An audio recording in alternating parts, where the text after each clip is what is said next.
પોરબંદરની ભાવસીજી સરકારી હોસ્પિટલમાં આજે ફાયર અંગે મોક ડ્રીલ યોજવામાં આવી હતી। આ મોક ડ્રીલમાં હોસ્પિટલના સિવિલ સર્જન અને અધિકારીઓ ખાસ ઉપસ્થિત રહ્યા હતા। પોરબંદરની ભાવસીજી સરકારી હોસ્પિટલમાં દર મહિનાની 6 તારીખે ફાયર અંગેની મોક ડ્રીલ યોજવામાં આવે છે।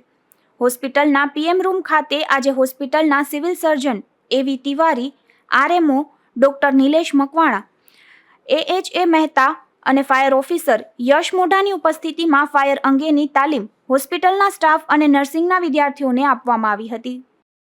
ગુજરાત રાજ્ય સરકારના જે અમારે 6મી તારીખે એક મોક ડ્રીલ યોજવાની હોય છે અને અત્યારે ગરમીનું સમય છે ને અત્યારે બહુ અગત્યની અમારે ડ્રીલ કરવાની હોય છે। તો અમારે ત્યાં નર્સિંગ સ્ટાફ, અમારા નર્સિંગ સ્ટુડન્ટ્સ, અમારા આરએમઓ સાહેબ, એએચએ સાહેબ ને પછી કાર્યપાલક એન્જિનિયર પીઆઈયુ तरफ બધા હાજર હતા અને મોક ડ્રીલ में ફાયર ઓફિસર યશ મોઢાની તરફ દ્વારા બહુ સારી રીતે યોજવામાં આવી છે।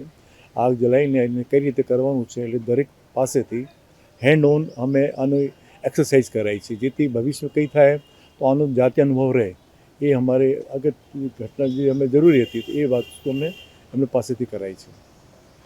આ ફાયર મોક ડ્રીલમાં ફાયર ઓફિસર યશ મોઢા દ્વારા સ્ટાફ અને નર્સિંગના વિદ્યાર્થીઓને વિવિધ ફાયરની તાલીમ આપવામાં આવી હતી।